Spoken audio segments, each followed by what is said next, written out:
Hi all. ഇന്ന് നമുക്ക് വളരെ എളുപ്പത്തിൽ ഉണ്ടാക്കാവുന്ന ഒരു ബീഫ് റോസ്റ്റ് എന്ന് തന്നെ പറയാം. ബീഫ് വരണ്ട് കറി എങ്ങനെ നമുക്ക് വളരെ എളുപ്പത്തിൽ കുക്കറിൽ തന്നെ ഇട്ട് ഉണ്ടാക്കാമെന്ന് നോക്കാം. ഓക്കെ, അതിനാവശ്യമായ സാധനം ഞാൻ ഇവിടെ ഒരു 1/2 കിലോ ബീഫ് എടുത്തിട്ടുണ്ട്. ഇത് കഴുകി വൃത്തിയാക്കി തോരാൻ വച്ചിരിക്കുകയാണ്. പിന്നെ അതിനാവശ്യമായ സാധനം കുറച്ച് കൊച്ചുള്ളി. ഇതൊരു 10-20 കൊച്ചുള്ളിയാണ് ഞാൻ എടുത്തിരിക്കുന്നത്. ഒരു 5-10 ഗാർലിക്. പിന്നെ ഇത് പച്ചമുളകും കാന്താരിയും കൂടെ മിക്സ്ഡ് ആയിട്ടുള്ള കോമ്പിനേഷനിലുള്ള പച്ചമുളകാണ് ഞാൻ എടുത്തിരിക്കുന്നത്. നമ്മുടെ ഇവിടെ തന്നെ ഉണ്ടാവുന്ന കാന്താരിയും പച്ചമുളകും ആയതുകൊണ്ടാണ് ഞാൻ ഇങ്ങനെ അങ്ങ് എടുത്തു.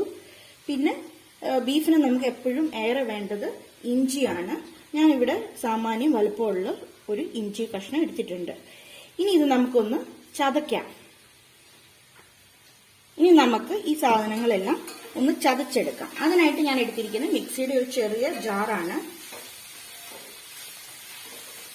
എല്ലാം ഒരുമിച്ചിടുകയാണ്. നമ്മൾ ശ്രദ്ധിക്കേണ്ടത് ഗ്രൈൻഡ് ചെയ്യരുത്, ചതച്ചേ എടുക്കാവുള്ളൂ. അപ്പൊ ജസ്റ്റ് മിക്സിയിൽ വിപ്പ് എന്നൊരു ഓപ്ഷൻ ഉണ്ട്, ആ വിപ്പേ നിൽക്കാവുള്ളൂ. ചതച്ചിട്ട് വരാം. ചതയ്ക്കാൻ നോക്കുക. അപ്പൊ എല്ലാം ഒന്ന് ചതഞ്ഞ് കിട്ടിയിട്ടുണ്ട്. എന്നാൽ എല്ലാം സാമാന്യം നമുക്ക് കാണാൻ പറ്റുന്നുണ്ട് എന്തൊക്കെ ഇൻഗ്രീഡിയൻസ് ആണെന്നുള്ളത്. ഇനി നമുക്കിത് ഉണ്ടാക്കാനായിട്ട് ഒരു കുക്കർ ഇടുക.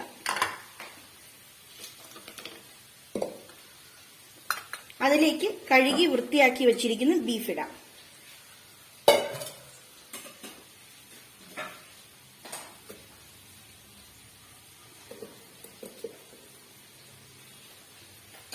ബീഫ് ഇട്ടു. ഇനി നമ്മൾ ചതച്ചു വെച്ചിരിക്കുന്ന ഇൻഗ്രീഡിയൻസ് അതിലേക്ക് ഇടാം. നിങ്ങൾക്ക് വേണമെങ്കിൽ തേങ്ങാക്കൊത്തും ഇടാം. ഞാൻ ഇതിൽ തേങ്ങാക്കൊത്ത് ഇടുന്നില്ല.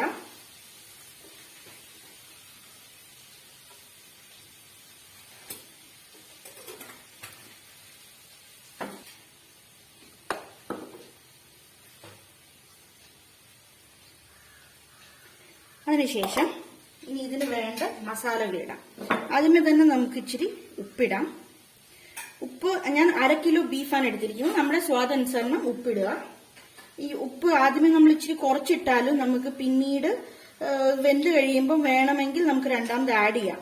പക്ഷെ ആദ്യമേ തന്നെ നമ്മൾ ഒത്തിരി ഉപ്പിട്ട് കഴിഞ്ഞാൽ പിന്നെ നമുക്ക് അതിലൊന്നും ചെയ്യാൻ പറ്റത്തില്ല. ഇനി ഒരു 2 വലിയ ടീസ്പൂണ് കുരുമുളക്,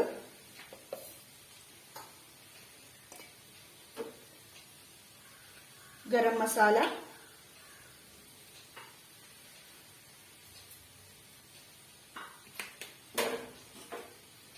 പെരുംജീരകപ്പൊടി. ഞാൻ ഇടുന്നത് അത്യാവശ്യം ഒരു വലിയ ടേബിൾ സ്പൂൺ തന്നെയാണ് ഇടുന്നത്. ടീസ്പൂൺ അല്ല, ടേബിൾ സ്പൂൺ ആണ് ഇടുന്നത്. ഇനി വേണ്ട മറ്റ് നാടൻ മസാലകളായ മുളക് പൊടി. എന്റേത് ടീസ്പൂൺ ആണ്. അതിൽ 1, 2, 3, 4, 5 ടീസ്പൂൺ മുളക് പൊടി ഞാൻ എടുത്തു.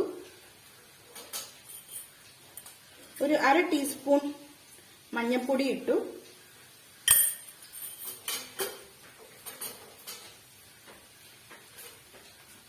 മല്ലി 5 ടീസ്പൂൺ തന്നെ ഇടുന്നു.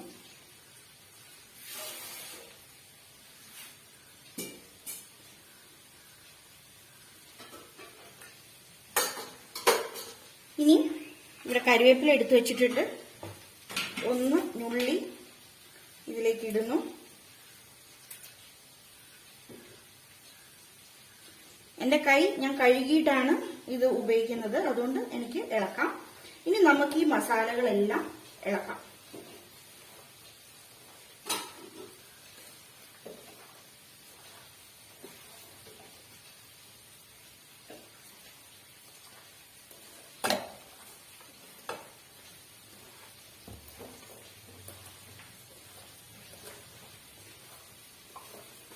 ഇനി ഇതിലേക്ക് ഞാൻ ഒരു ഇച്ചിരി കോക്കനട്ട് ഓയിലും കൂടെ ഒഴിച്ച് കൊടുക്കുക.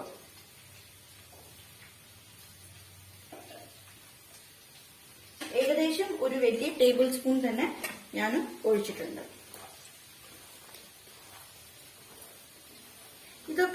ഓഫീസിൽ പോകുന്നവർക്കും പെട്ടെന്ന് നമുക്കൊന്ന് അധികം സമയം അടുക്കളയിൽ ചെലവാക്കാണ്ട് പെട്ടെന്ന് തന്നെ നമുക്ക് ബീഫ് ഉണ്ടാക്കണമെങ്കിൽ ഉണ്ടാക്കാവുന്ന ഒരു എളുപ്പ വഴിയും റെസിപ്പിയാണ് ഇത്.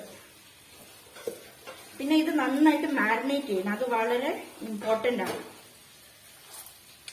മാരിനേറ്റ് ചെയ്ത് വെക്കുന്നു അത്രയും നല്ലതാണ്. പക്ഷെ ഇപ്പൊ എനിക്ക് സമയമില്ലാത്തത് കൊണ്ട് ഞാനൊരു 5-10 മിനിറ്റ് മാക്സിമം ഇതിന് കൊടുക്കുന്നു. എന്നിട്ട് നമുക്ക് വരാം. നമ്മൾ മാരിനേറ്റ് ചെയ്യാൻ വെച്ചിട്ട് ഇപ്പൊ ഏകദേശം ഒരു 10-15-20 മിനിറ്റോളം ആയിട്ടുണ്ട്. ഇനി നമുക്ക് ഗ്യാസ് ഓൺ ആക്കിയിട്ട് ഇത് നമുക്ക് വേവിക്കാനായിട്ട് വെക്കാം.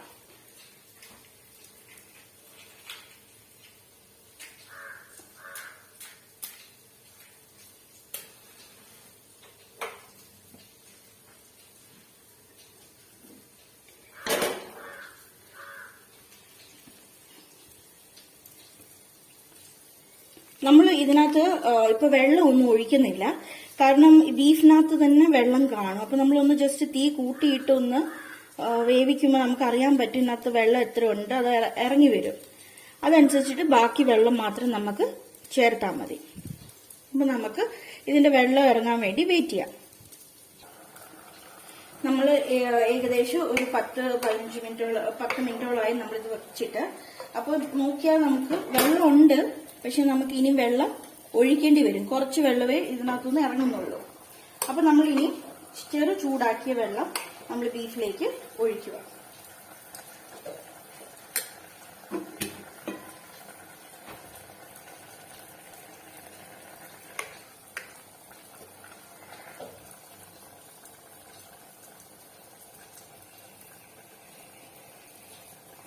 ഞാൻ ഏകദേശം ഒരു 1/2 കപ്പ് വെള്ളമാണ് ഒഴിച്ചിരിക്കുന്നത്. ബീഫിന്റെ സെയിം ലെവലിൽ തന്നെ വെള്ളം കൊണ്ടാക്കിയിട്ടുണ്ട്. ഇനി നമുക്ക് ജസ്റ്റ് ഒന്നും കൂടെ ഒന്ന് തുറന്നു വെച്ച് തിളപ്പിച്ചതിന് ശേഷം ഒന്ന് അടച്ചു വെച്ച് വലിയ തീയിൽ ഒരു വിസിലും പിന്നെ നമ്മൾ തീ കുറച്ച് പതുക്കെ ബീഫിന്റെ വേവ് നമുക്ക് മനസ്സിലാക്കി നമ്മൾ അതനുസരിച്ചിട്ട് ഒരു 3-4 വിസില് നമ്മൾക്ക് കൊടുത്ത് വേവിക്കാം. ഇനിയിപ്പം ഇത് വെന്ത് കഴിഞ്ഞ് നമ്മൾ തുറന്നു നോക്കും ബീഫ് വെന്തിട്ടില്ല എന്നുണ്ടെങ്കിൽ നിങ്ങൾക്ക് വീണ്ടും അടച്ചു വെച്ച് വെള്ളം ഉണ്ടെങ്കിൽ അടച്ചു വെച്ച് വീണ്ടും വേവിച്ച് പരുവത്തിനാക്കി എടുക്കാവുന്നതേ ഉള്ളൂ. അപ്പം ഇവിടെ ഞാൻ എടുത്തിരിക്കുന്ന ബീഫിന് എനിക്ക് ടോട്ടലി വേണ്ടത് 5 വിസിലാണ്. വലിയ തീയിൽ 1, ചെറിയ തീയിൽ 4, അങ്ങനെ 5 വിസിലാണ് ഞാൻ ഇതിന് കൊടുക്കാൻ പോകുന്നത്. അപ്പൊ ഇപ്പൊ ഇത് നന്നായിട്ട് തിളച്ചു നമ്മുടെ വെള്ളം. ഇനി ഞാനിതൊന്ന് അടയ്ക്കാൻ പോവാം.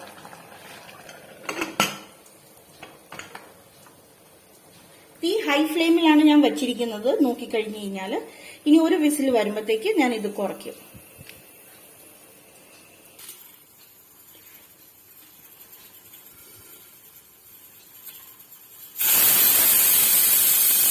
എനിക്ക് ഒരു വിസിൽ വന്നു, വലിയ തീയിലാണ്. ഇനി ഞാൻ ഫ്ലെയിം മീഡിയം വെക്കാൻ പോവാണ്. തീരെ ലോ ആക്കത്തില്ല, തീരെ ഹൈയും വെക്കുന്നില്ല, മീഡിയത്തിൽ വെച്ചിട്ട് ഇനി ബാക്കി 4 വിസിലും കൂടെ വന്നതിന് ശേഷം നമുക്ക് തിരിച്ചു വരാം. നമുക്ക് നമ്മുടെ ബീഫ് വെന്തോ എന്ന് നോക്കാം. അപ്പൊ നേരത്തെ പറഞ്ഞതുപോലെ 5 വിസിലാണ് കൊടുത്തത്. ഒരു വിസിൽ ഹൈ ഫ്ലെയിമിലും ബാക്കി 4 വിസിലും ലോ ഫ്ലെയിമിലാണ് ഞാൻ കൊടുത്തിരിക്കുന്നത്.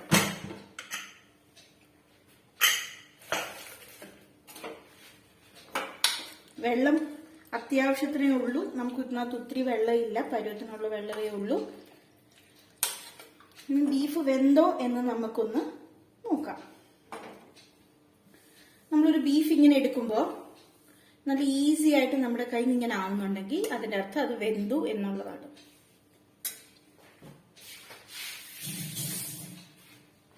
ഉപ്പും പരുവത്തിനുണ്ട്. ഇനി ഇത് നമുക്ക് ആക്ച്വലി ഇത് ഇങ്ങനെ തന്നെ നമുക്ക് ചൂടോടെ സെർവ് ചെയ്യാം. നമുക്ക് ഗ്രേവി ഒക്കെ വേണമെങ്കിൽ ഇച്ചിരി കൂടെ വേണമെങ്കിൽ ചൂടുവെള്ളം ആക്കി ഗ്രേവി ഇടാം. പക്ഷേ ഇത് നമ്മൾ റോസ്റ്റ് ചെയ്യാൻ ഉദ്ദേശിക്കുന്നത് കൊണ്ട് മാത്രം നമ്മളിത് വേറെ ഒരു കടായിലിട്ടിട്ട് ജസ്റ്റ് ഒന്ന് വഴറ്റിയെടുക്കും.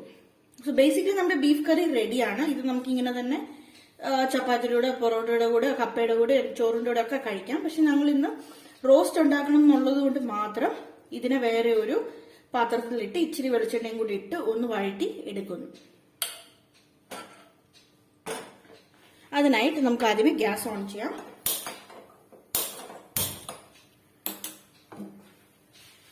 ഒരു നല്ല ഇരുമ്പ് തവയാണ് വെച്ചിരിക്കുന്നത്. ഇനി ഇതൊന്ന് ചൂടാവട്ടെ. തവ നമ്മുടെ ഇവിടെ ചൂടായിരിക്കുകയാണ്. നമുക്ക് വേണമെങ്കിൽ മാത്രം കരിവേപ്പില, നമ്മുടെ വീട്ടിൽ കരിവേപ്പില മരം ഉള്ളതുകൊണ്ട്, ഫ്രഷ് കരിവേപ്പില നമുക്ക് കിട്ടുന്നതുകൊണ്ട് മാത്രം നമ്മൾ ജസ്റ്റ് ഒന്ന് ആദ്യമേ പാനിലോട്ട് അത് ഇട്ടു. ഇനി അതിലേക്ക് നമ്മൾ നല്ല വെളിച്ചെണ്ണ ഇട്ട് കൊടുക്കുന്നു.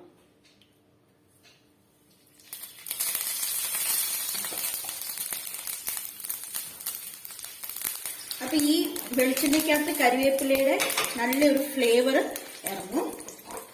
ഇനി നമ്മൾ അതിലേക്ക് ഈ റെഡിയാക്കി വെച്ചിരിക്കുന്ന ബീഫ് ഇട്ട് കൊടുക്കുന്നു.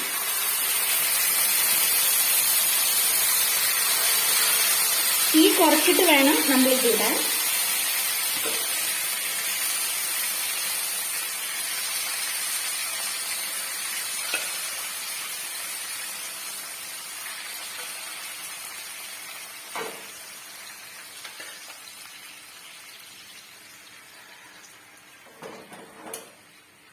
എനിക്ക് ആവശ്യമുള്ളത് മാത്രമേ ഞാൻ എടുത്തിട്ടുള്ളൂ. ഇതപ്പോൾ നമുക്ക് വൈകുന്നേരം ഡിന്നറിന് ചപ്പാത്തിയിലുള്ള വേണമെങ്കിലും കഴിക്കാം. അപ്പൊ ഇനി ഇത് ഇച്ചിരി തീ കൂട്ടി വെച്ചിട്ട് നമ്മൾ ഇതിനെ പതുക്കെ സ്ലോ റോസ്റ്റ് ചെയ്ത് എടുക്കുവാണ്. ഇപ്പൊ നിങ്ങൾക്ക് നോക്കിയാൽ കാണാം ഇതിനകത്തെ വെള്ളം എല്ലാം വറ്റി നല്ല കുറുകി വന്നിട്ടുണ്ട്. ഇനി നമുക്കിതിനെ സ്ലോ ആയിട്ട് ഫ്രൈ ചെയ്ത് റോസ്റ്റ് ചെയ്ത് എടുക്കാം. നല്ല കുഴഞ്ഞ പരുവത്തിലിരിക്കണം.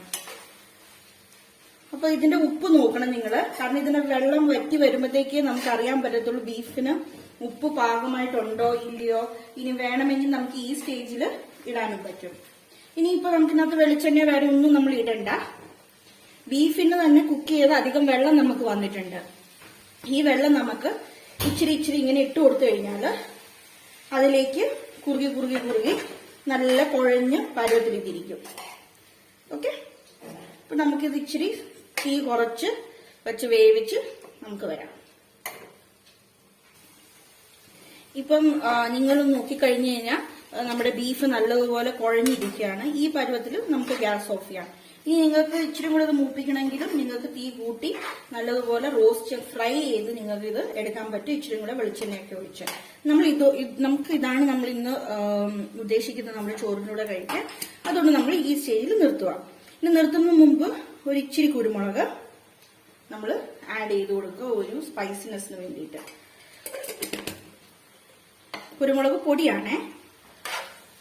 ഇനി അതിനെ ഒന്ന് ഇളക്കി നമ്മുടെ സ്വാദിഷ്ടമായ ഈസി ബീഫ് റോസ്റ്റ് റെഡി ആയിരിക്കുകയാണ്. ഇനി ഇത് നല്ലതുപോലെ നല്ല ചൂട് ചോറിന്റെ കൂടെ ഒരു സാലഡും കൂടെ ഉണ്ടെങ്കിൽ അടിപൊളിയായിട്ട് നിങ്ങൾക്ക് ഇത് കഴിച്ച് എൻജോയ് ചെയ്യാവുന്നതാണ്.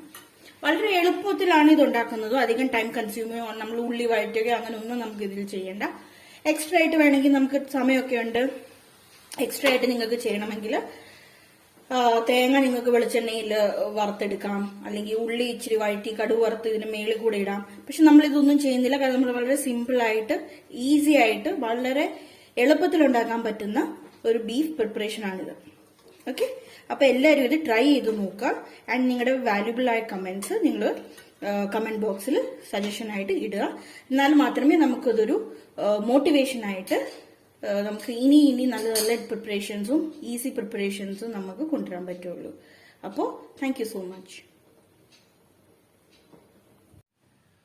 ഇന്ന് നമുക്ക് ചിക്കൻ ടിക്ക ഉണ്ടാക്കാം.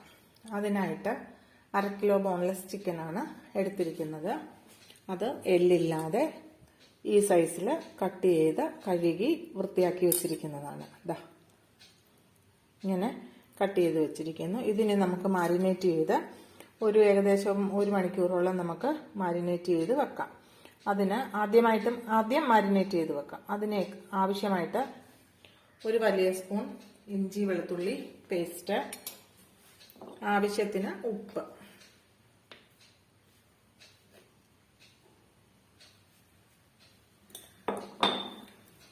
ഒരു 1.5 മുറി നാരങ്ങ പിഴിഞ്ഞ നീരാണ്. വലിയ നാരങ്ങയല്ല, ചെറിയ നാരങ്ങയാണ്. ഒരു വലിയ സ്പൂണിന് 1 സ്പൂണ് നാരങ്ങ നീരുണ്ട്. ഇതിനെ നന്നായി ഇളക്കി നമുക്ക് 1 മണിക്കൂർ നേരം മാരിനേറ്റ് ചെയ്യുന്നതിനായിട്ട് ഫ്രിഡ്ജിലോട്ട് വെക്കാം. 1 മണിക്കൂറിന് ശേഷം ബാക്കിയുള്ള മസാലകളൊക്കെ പുരട്ടി വീണ്ടും നമുക്ക് മാരിനേറ്റ് ചെയ്യുന്നതിനായിട്ട് വെക്കാം. ഇതിനി ഫ്രിഡ്ജിലേക്ക് 1 മണിക്കൂർ നേരം കഴിഞ്ഞ് നമുക്ക് എടുക്കാം. നമ്മൾ മാരിനേറ്റ് ചെയ്ത് തയ്യാറാക്കി വെച്ചിരിക്കുന്ന ചിക്കൻ ഇടയ്ക്ക് ഒരു 1-2 മണിക്കൂർ കഴിഞ്ഞ് പുറത്തോട്ടൊന്ന് എടുത്ത് നന്നായിട്ടൊന്ന് ഇളക്കി വെക്കണം. ആ സമയത്ത് അതിലേക്ക് 2 വലിയ സ്പൂൺ എണ്ണ ചേർത്ത് കൊടുക്കണം. ചേർത്ത് നന്നായിട്ട് ഇളക്കി എണ്ണയും മസാലയെല്ലാം ഒന്നുകൂടെ നന്നായിട്ട് ഇളക്കി ചേർത്ത് വീണ്ടും ഫ്രിഡ്ജിലോട്ട് ഒരു 2-3 മണിക്കൂർ നേരത്തേക്ക് വെക്കണം.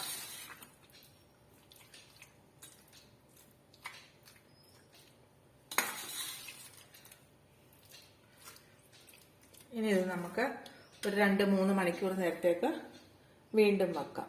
നമുക്ക് പാത്രം ചൂടാകാനായിട്ട് വെച്ച് നമ്മുടെ ചിക്കൻ ടിക്ക റെഡിയാക്കി എടുക്കാം.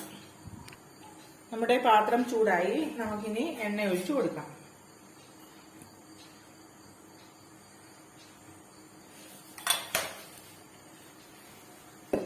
ഇതിലേക്ക് ഓരോ കഷ്ണമായിട്ട് നമുക്ക് എടുത്തു വെച്ച് കൊടുക്കാം.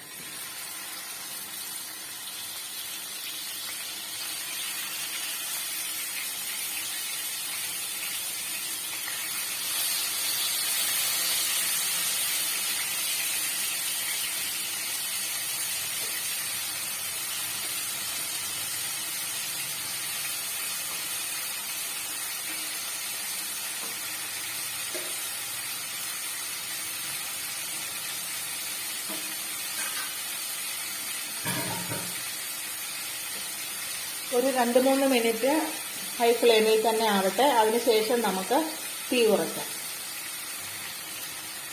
ഇതിലേക്ക് സ്വല്പം നെയ്യ് കൂടി ഒഴിച്ചു കൊടുക്കാം. നമുക്ക് 1 സ്പൂൺ നെയ്യോളം ഒഴിച്ചു കൊടുക്കാം. ഇനി നമുക്ക് ഇതൊന്ന് മറിച്ചിട്ട് കൊടുക്കാം. അതിനുശേഷം തീ മീഡിയം ഫ്ലെയിമിലോട്ട് മാറ്റാം.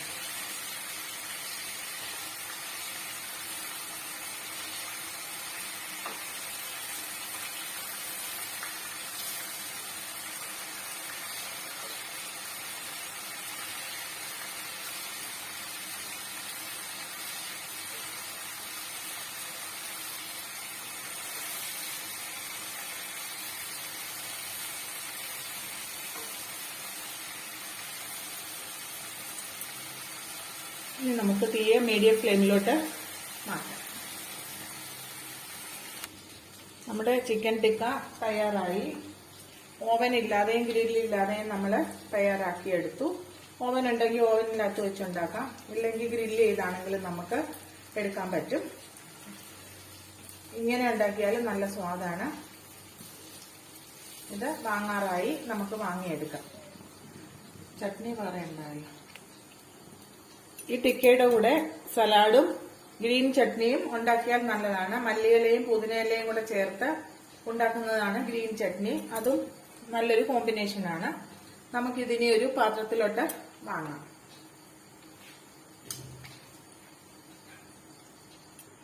നമ്മുടെ സ്വാദിഷ്ടമായ ചിക്കൻ ടിക്ക തയ്യാറായി. എല്ലാവരും ഉണ്ടാക്കി നോക്കണം. അഭിപ്രായം കമന്റ് ബോക്സിൽ എഴുതണം. നമുക്ക് ചോളം എങ്ങനെയാണ് ചുട്ടെടുക്കുന്നതെന്ന് നോക്കാം. അതിനായിട്ട് നമുക്ക് ഗ്യാസ് ഓൺ ചെയ്യാം.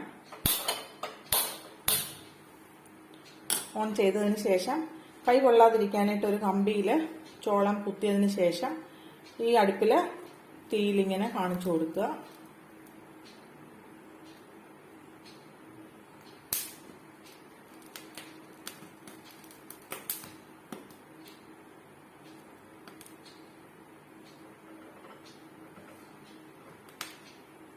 അങ്ങനെ പിടിച്ച് ചുട്ടെടുക്കാം. നമുക്ക്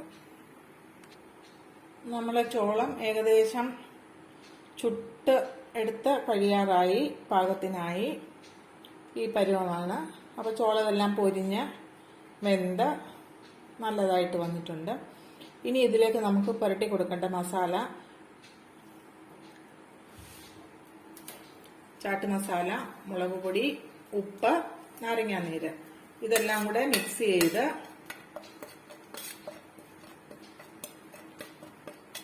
നാരങ്ങാനീരും കൂടി പിഴിഞ്ഞ് ചേർത്ത് ഇതിലോട്ട് തേച്ചു കൊടുക്കണം. ഗ്യാസ് നമുക്ക് ഓഫ് ചെയ്യാം. ഇനി നമ്മുടെ നാരങ്ങ കഷ്ണം ഈ മസാലപ്പൊടിയിലോട്ട് മുക്കുക. എന്നിട്ട് അത് ഈ ചോളത്തിലോട്ട് തേച്ചു കൊടുക്കുക. കൊച്ചുകുട്ടികൾക്കൊക്കെ ഇങ്ങനെ കഴിക്കാനായിരിക്കും പുഴുങ്ങി തിന്നുന്നതിനേക്കാളും ഇഷ്ടം. ചുട്ടു തിന്നാലും നല്ല സ്വാദാണ്. ഇതും എല്ലാവരും ഒന്ന് പരീക്ഷിച്ചു നോക്കണം. എന്നിട്ട് അഭിപ്രായം കമന്റ് ബോക്സിൽ എഴുതണം.